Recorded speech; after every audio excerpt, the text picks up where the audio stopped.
Good morning, good morning. I just realized there is no milk at home. So after this I will have to go to the shop, obviously. Nothing was open at Easter, so there was no way to get more. But now I can.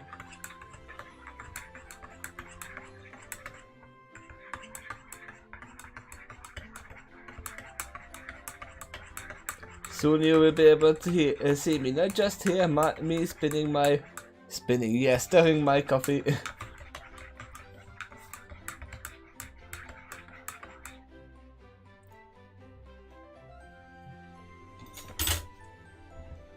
I mean, I will have to drink my coffee black this time.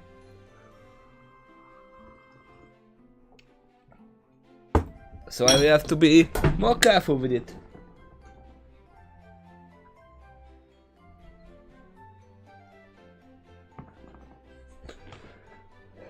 But hello, here I am, and here are you as well. For more Boldores and Boomsticks. I don't know if we're gonna do 2 or 1 chapters today, but today is the last day before I will have to go to have my surgery. I mean, yeah, my surgery is gonna be on the 26th, but at the weekend I won't be home. Or at least not really. I will be working. So, yeah, this is the last day before the break that I cannot do anything about. So we will see how tired I will be after the first chapter that we are gonna do, which is chapter 26. And if I'm not too tired, I will just continue. If I'm too tired, I will just go to the shop and buy some milk. I hope you don't mind. But we will see how will this go. But yeah, let's just simply start. I don't know what kind of music we are gonna get, where we are. Last time we were in Remnant, so I guess this time we are gonna go back to the Pokemon world, the Earth.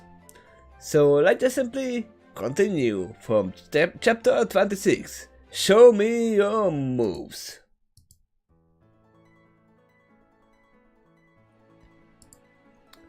Oh!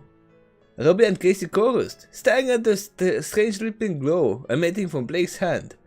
The phoneless girl concentrated, and the glow drew itself into her palm for a second, before lancing out in a narrow beam of coruscating energy.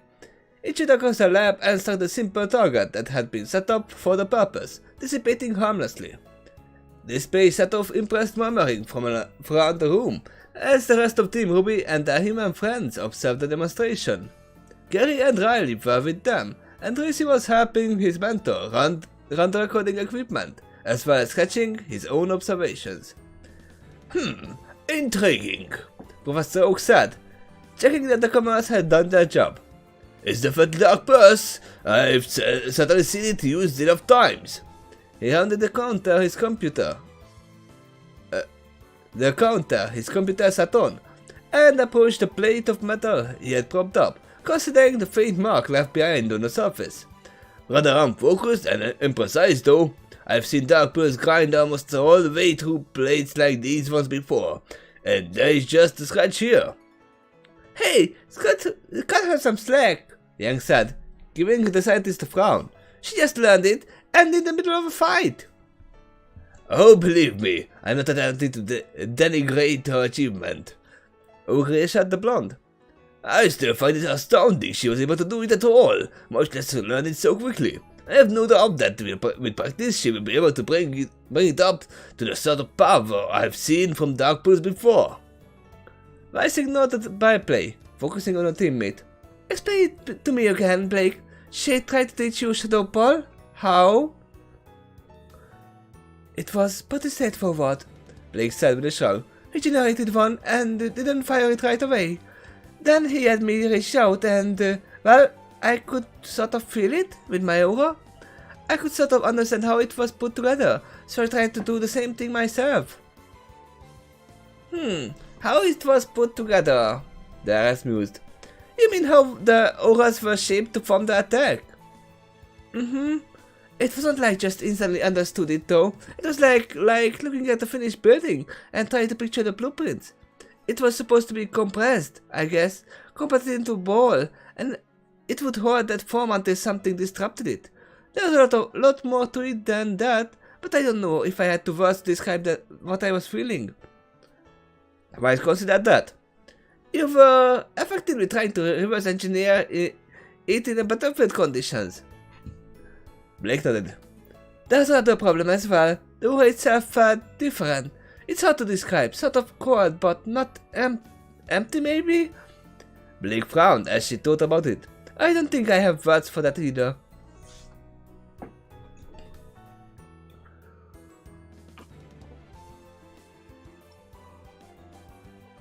You were feeling ghostly aura, Riley said knowingly. All ghost moves feel something like that. Well, it was a ghost using a ghost type move, so no surprise here. RWBY piped up. But how you ended up with dark type move? Weiss continued. How did that happen? Blake didn't answer immediately, mulling the question over and trying to remember there's a chain of events during those hectic few minutes. I couldn't get it to work. I had a rough idea how to shape the move, but I was flying blind when it came to actually forming it into that shape. The phone shrugged. My aura didn't seem to want to arrange itself that way. Not to mention I have no idea how to make my aura feel like a ghostly aura. I just worked with what I have. And it didn't work until the Grim attacked me while I was concentrating. I tried to use my semblance to dodge away, but... Your semblance is that copycat thing, right? Casey interrupted. Where you make those shadow clones? Eric's nodded as she tried to restrain her sudden glee. Copycat! She gasped. Oh my god, how did I not notice that? Blake shot a glare at the violet-haired trainer. Thank you, Casey, she muttered. I've been living in the dread of the day Young picked up that coincidence. Sorry. If we can focus, Weiss says plaintively, use your semblance, but... Dame RWBY's most reticent number side, before returning to her explanation. I tried to use my semblance, but something went wrong. I was still trying to get the aura in my hand and shape it, and then try to generate a clone at the same time, but they were all sort of combined. And then you shot a laser! RWBY squealed. Yeah, and then I shot a laser, yes. Outside in the open field behind Oak Pokemon Research Laboratory, a substantially different recitation of the events in Hoenn was taking place. So, there I was, she said grandly, drifting before this audience, alone, abandoned by my fellows. We were 50 feet away, Gasbag.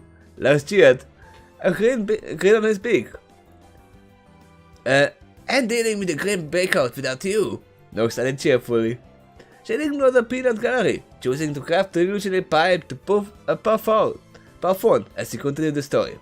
Watching in horror as my beloved trainer was treacherously defeated by a score of Teamwork's finest. Several of them, Nox corrected.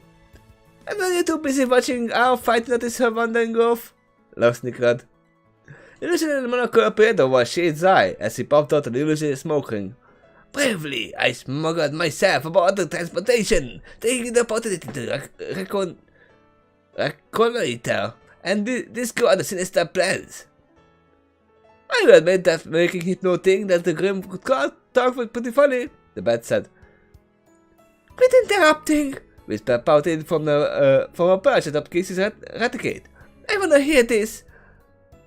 Do you realize he's anxious to eating, right? Alakazam asked cautiously. Well, duh, but it is more fun that way. Upon reaching the hidden and fortified lair, I found myself confronted with hundreds of the flawless criminals the world had ever seen. Shade went on, his voice growing more grand and exaggerated. But thanks to my skill and sheer chutzpah, I was able to evade them without a trace. The ghost type was sneaky. How unexpected. Lucario chuckled, shaking his head at the outlandish tale. Like most of the few dozen or so Pokemon gathered in the field, he had already heard the basics of what had really happened in Hoenn. But Whisper was right, this version was more fun. And the less Mons looked like they were enjoying the commentary and ribbing from the other two as well. Upon discovering the dungeon where my trainer was being guarded, I was forced to challenge the scoundrel's fisticuffs. You don't even have fists. I don't need. Professor Oak hummed to himself as he added to his notes. So the trigger for Dark Pulse was to a door that had the prop to activate your semblance to a structure based on a shadow ball, and your semblance involves crafting illusionary copies of yourself from shadows. You know, Gramps, that kinda sounds like beat up, Gary said, sitting up in a chair off to the side. Hey Blake, have you tried making copies of your friends with your semblance thing, or using them offensively? She did try to use them offensively. The followers gave him a surprised look before considering the question. They are too fragile to launch their own attacks, and I have never tried to make the copy of anything other than myself. I honestly have no idea how I would go about doing that. What's this beat up thing, a move? That's right, Oak confirmed. Here, let me show you. He fiddled with his computer, and on the screen, on the screens of the wall, began playing a footage of a Pokemon battle. The camera's focus was on a lanky dog that actually looked vaguely like the gray equivalent of Doberman.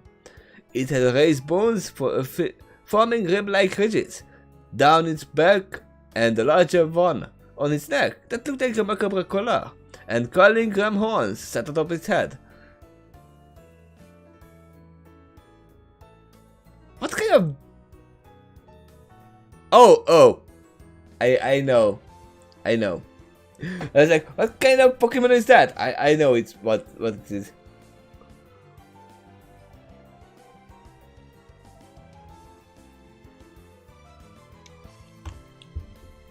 Blake shivered as she stared at the screen, flinching as the Pokemon launched a stream of flamethrower from its mouth. Why do you have hellhounds in this planet? RWBY appeared next to the tail-like girl in a cloud of rose petals, one arm over her shoulder. It's okay, Blake. The cute little devil dog isn't here. Oh, he's even got a spade-tipped tail. Cute? Unlike her sister, Yang chose to tease her partner, rather than try to comfort her, even if the result was roughly the same.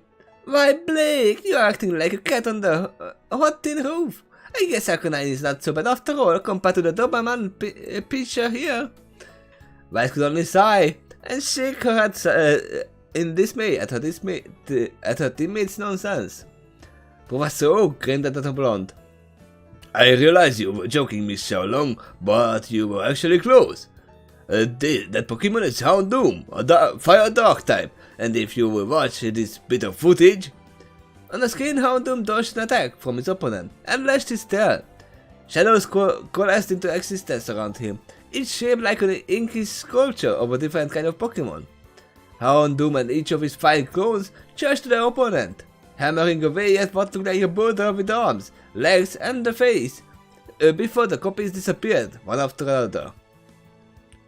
Beat up, a dark type move that involves generating temporary copies of the user's teammate to gang up on the foe.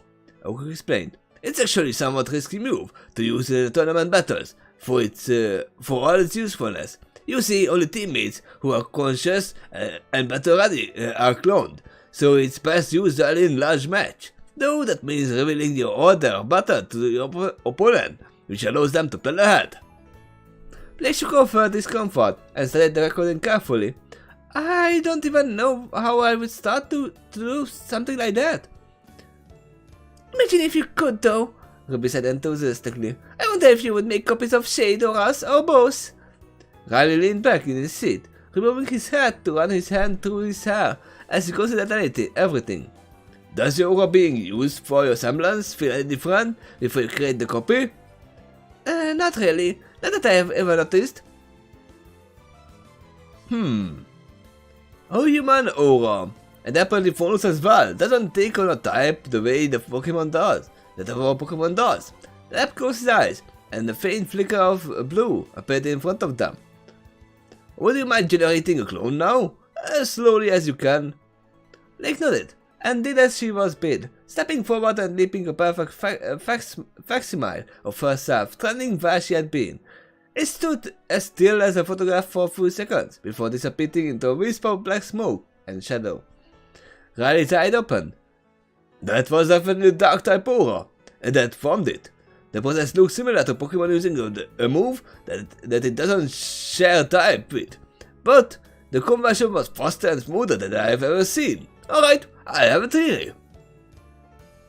Effectively, Miss Belladonna, you are as close to a dark type as non-Pokemon can be. Your aura is untyped, well at rest, but it naturally gravitates that way, as demonstrated by your semblance. Your semblance doesn't need to be shaped the way a move does, or perhaps that part is purely instinctive, but once you had an example of a different way of shaping things. Blake considered that. It did get a lot easier to use Dark Pulse after the first few times. I don't really need to prime it with my semblance anymore, for lack of a better word. Now it comes almost as easily as using my semblance itself. Surprisingly, Young stopped her joking, to give the matter some serious thought as well.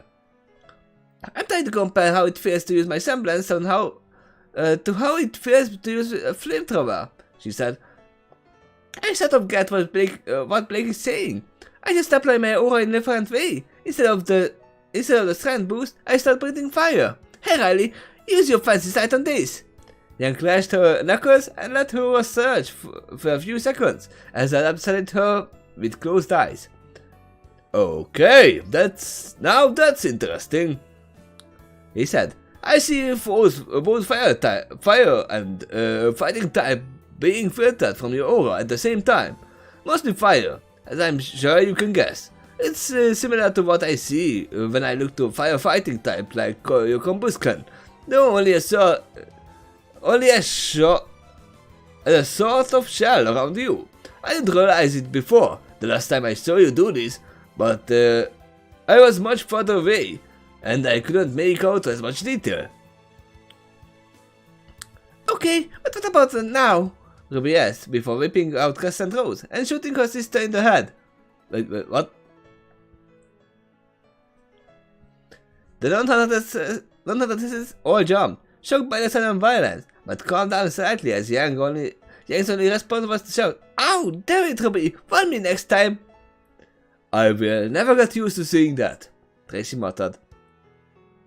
Hey, the first time I saw them shoot each other, I had no idea they were that tough. You have it easy, Casey muttered back. Completely nonplussed, Riley could only answer RWBY's question.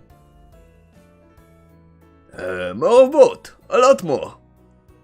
Still grumbling about how much the edge stung, Yang threw a haymaker at the steel plate Blake had been using as a target. The metal shrieked as it folded around her fist and fell over with a sound like a dropped church bell.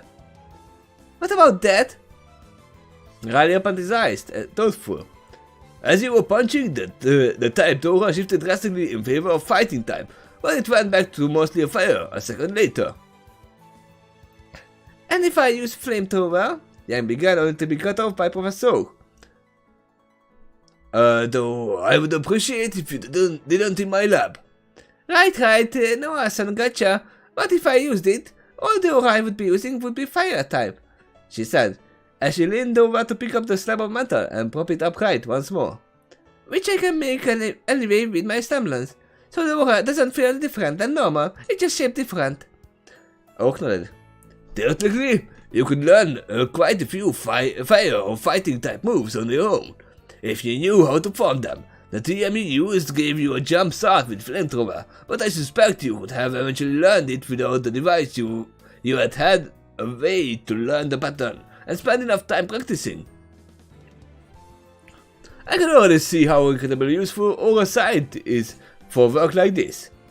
Oh, that's fine.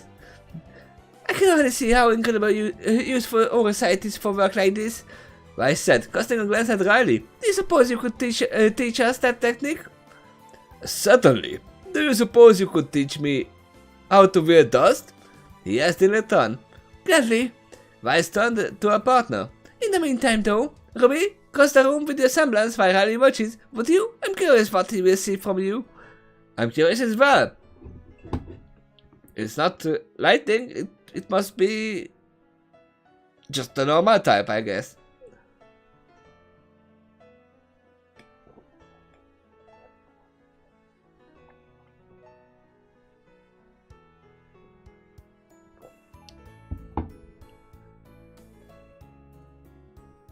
Okay.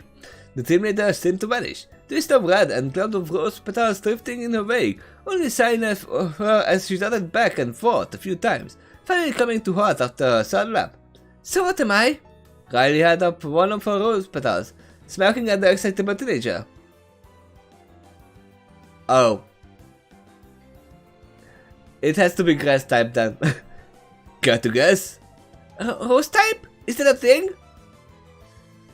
Grass type, you don't. That much obvious. Riley scoffed, though I was wondering if there was a second type similar to Yang. Riley nodded. It was mostly grass type I saw, but there was also a little of what I think was flying type in the mix. I could see that, Blake said. She does go awfully far without even touching the ground with her semblance active.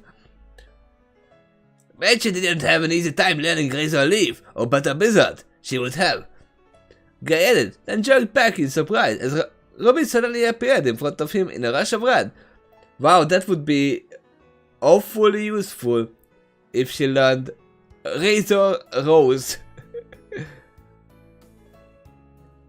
You, sir, have my attention, she said cheerfully, silver eyes shining with glee.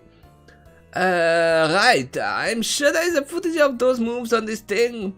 He busies himself with the computer his grandfather had used moments before. While they were doing that, Vice kept her focus on Riley. And this? She asked, generating a spinning snowflake glyph above her hand. Care to guess?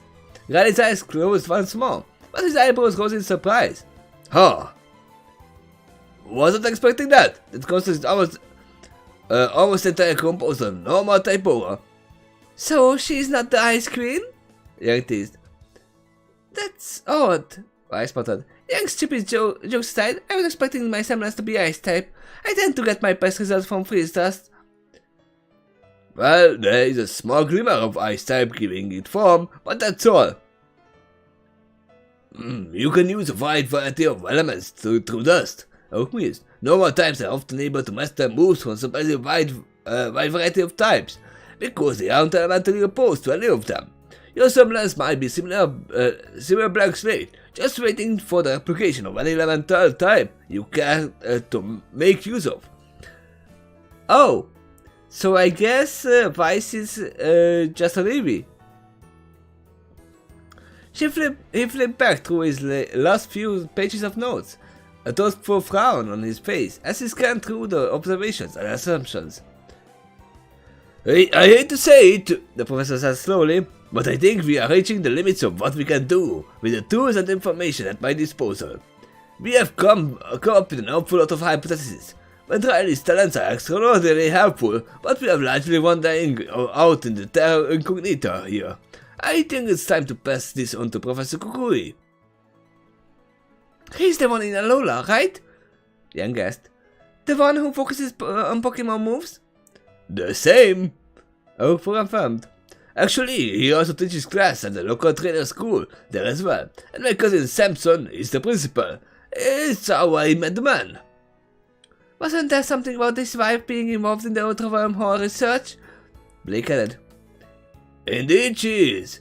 Professor Burnett of the Dimensional Research Lab. Honestly, both of them have messaged me several times since last began spreading word about the Grim and you four, asking the chance to meet with you. Especially Kukui. Yang shook her head with a rueful grin. So you are too busy Grim hunting to get scienced, huh? That's right.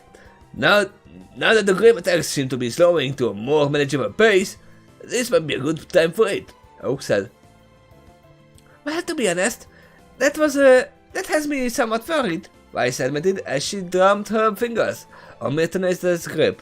Why have the Grim attacks tapered off? Good question. Is that grander creature out there preparing something bigger? Or they are preparing to kill that Elfsaur?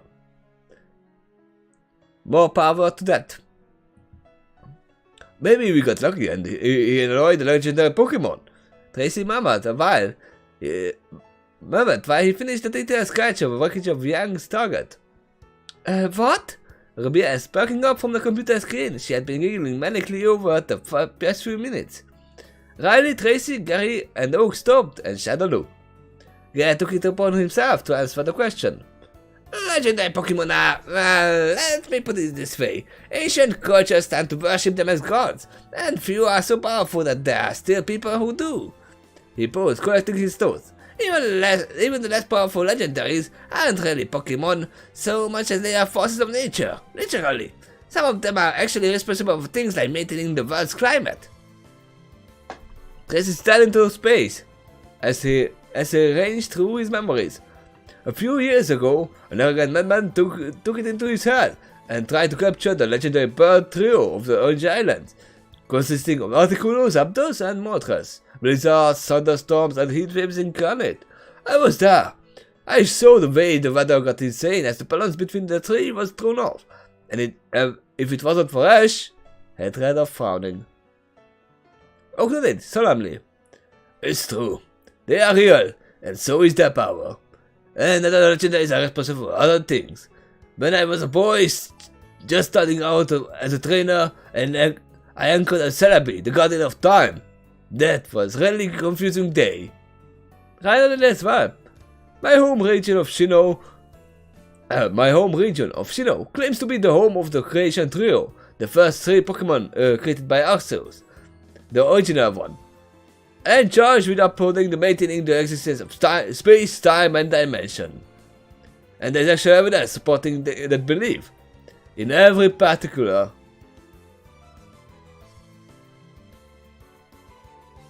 It's Sparky and the other two. Casey looked as surprised as Team RWBY did, but her shook for a different reason entirely. You were there? Shamoti? I saw you on the news. She turned and stared at the professor, awe in her eyes. And you met Celebi? She turned back to Tracy. Wait, what was it about Ash? You mean Ash Ketchum? Oh, he saved the world by stopping the idiot, fulfilling an ancient prophecy that mentioned him by name, and riding Lugia into battle. So you know, Tuesday for him. Casey blinked. Oh, what? RWBY gave them a look. Gave them all another look. You are completely serious, aren't you? We are. Perhaps we should discuss this in more depth later, though. Oak said. I believe we were talking about contacting Professor Kukui. Yeah, I think it's gonna be only one chapter. Hopefully there's not gonna be a cliffhanger.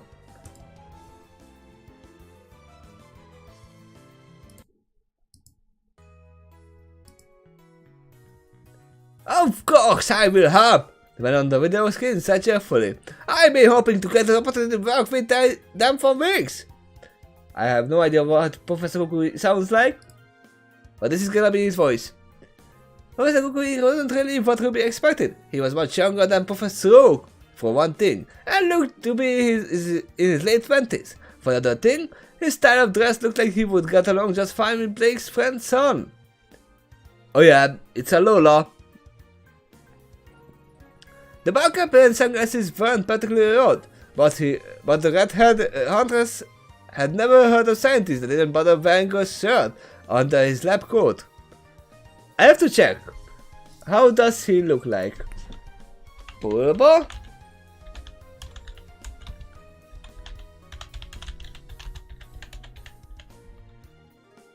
Professor Kukui. Oh.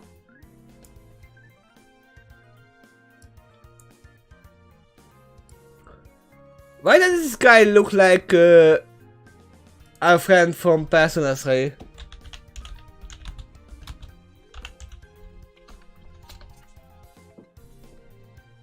Why does this guy look like Junpei Iori?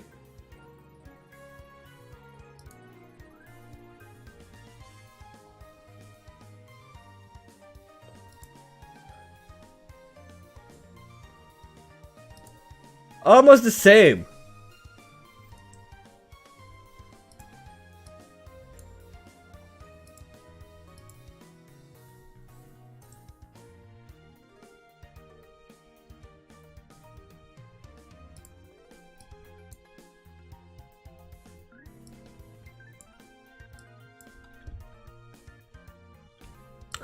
Why does he look like the same?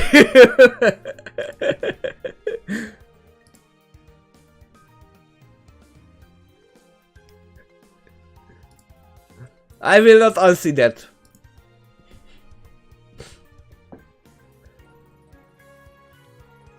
She leaned past the hook to edge into the camera's field of view and returned Kakui's grin with one of her own.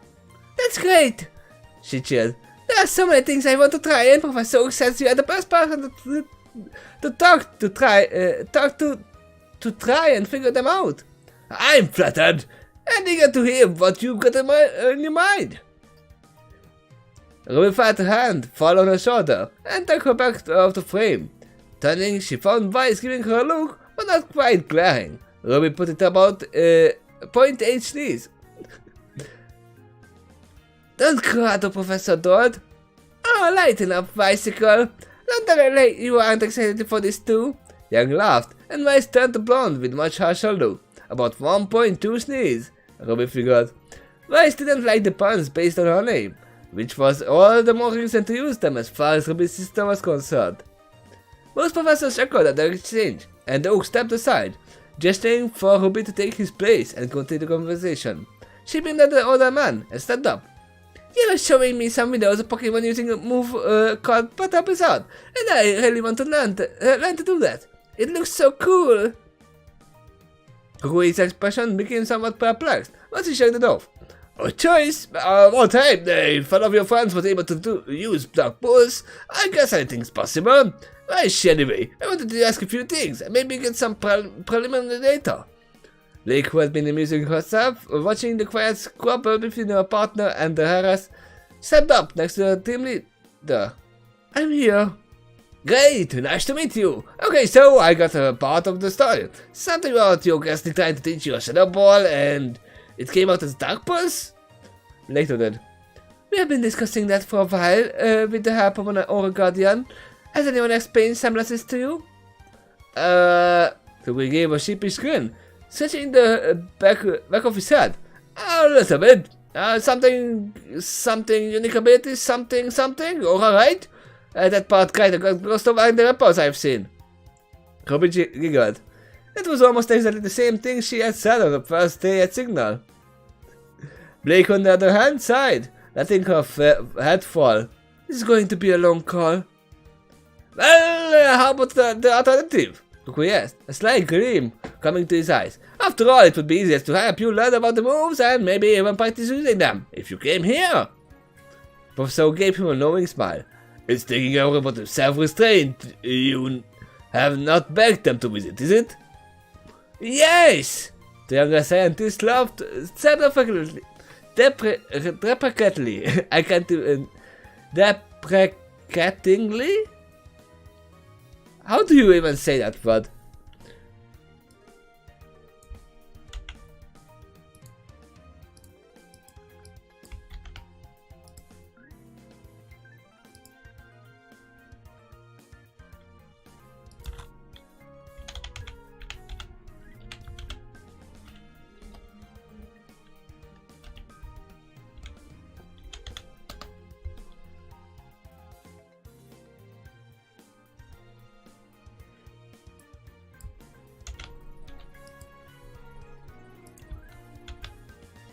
Deprecatingly.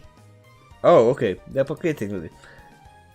Wow, that was super loud, by the way. Sorry about that. Younger scientist laughed self-deprecatingly and shook his head. I mean, who else who use Pokemon moves? That could help advance my research by years, just by itself. Kakui grinned proudly as he considered the possibilities. For one thing, a human might be able to actually explain what they are doing. Even with a psychic type translate, Pokemon usually can't describe how they use moves, any more than you can explain the exact steps you take to lift your arm. You just do it. They just do it, and it comes naturally. And that's just the start.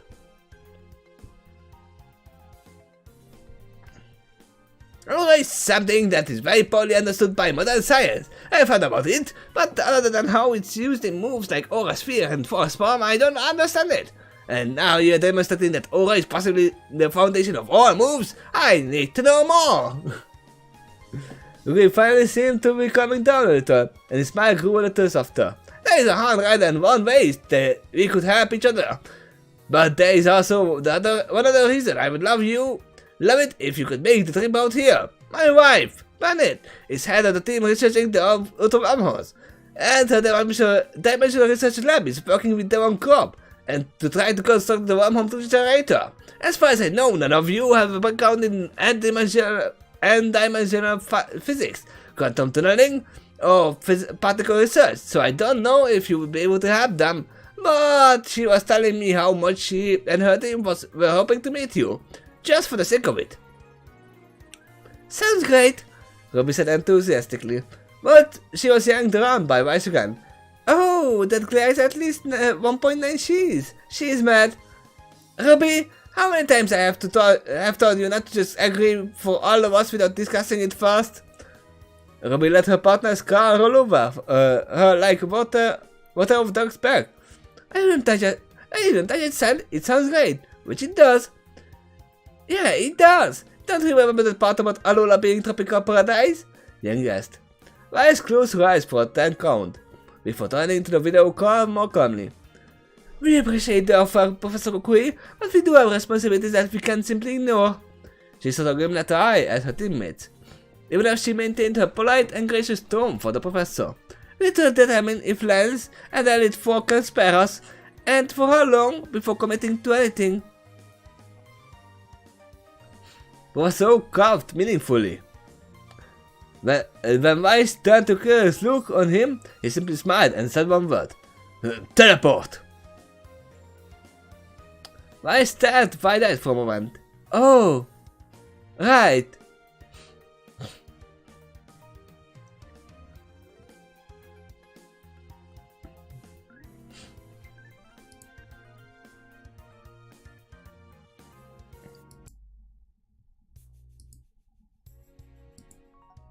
As the details and possibilities were worked out by the professors and her teammates, they faded back into the background of the discussion. The trip was starting to sound inevitable at this point, which suited the quiet forest girl just fine.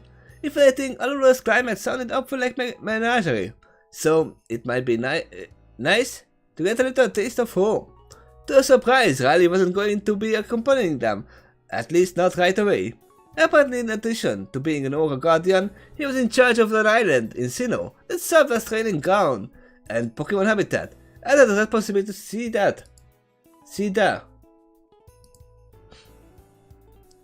Kukui had been saddened to hear it, but what had perked up when they allowed Rollins to come train with them and share his insights on Aura, and his observations of Team Ruby's abilities whenever his schedule permitted.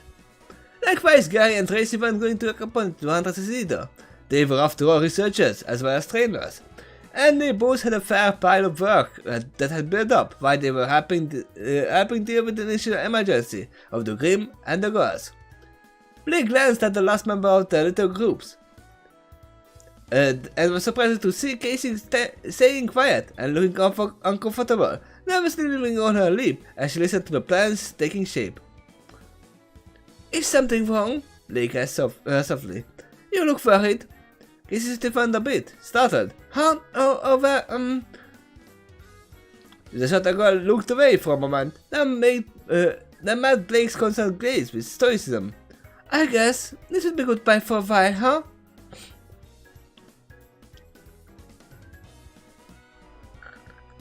Golden eyes widening, Blake started at her. You don't wanna come? Would there be any reason for me to? I mean, I can fight like you can, and I'm not an Aura Guardian. I can help Professor Quinn with his research. I don't want to impose, just because he would feel obligated to put up with a friend of his research subjects.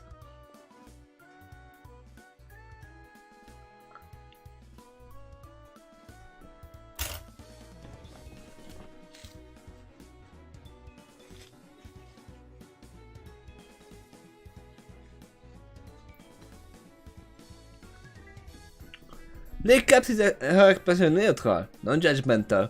What about the young offer to teach you? Casey shrugged, nonchalantly, but the phone saw the resignation under the old father attitude. She's got way more important things to worry about. Blake studied her for a moment. At top of her head, her bow twitched, trying to turn toward the video phone as she caught a bit of what Kukui was saying.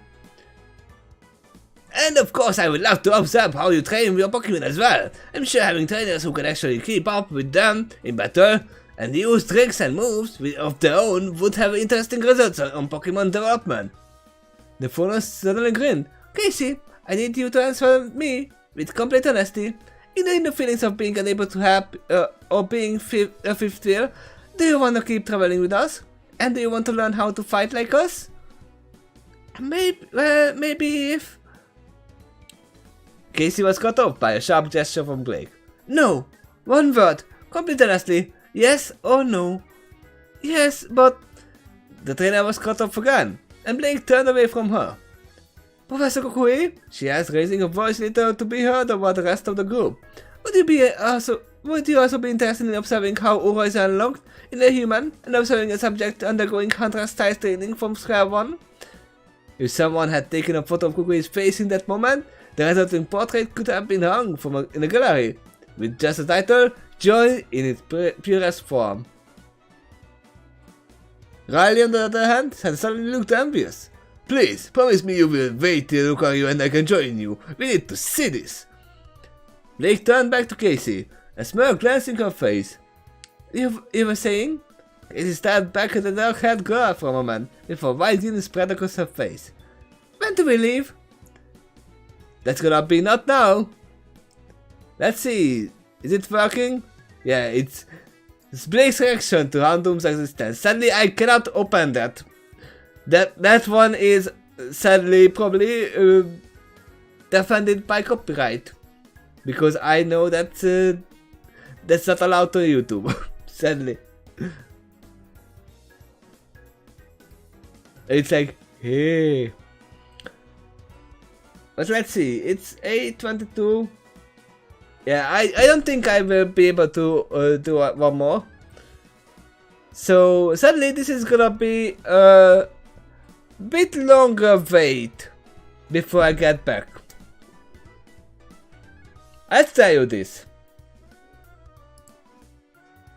Yeah, there is still a lot of mess behind me. Don't worry about that. But here I am in full glory. And for at least a week, probably 2 weeks, I will not be able to do anything on YouTube. I'm really sad about that.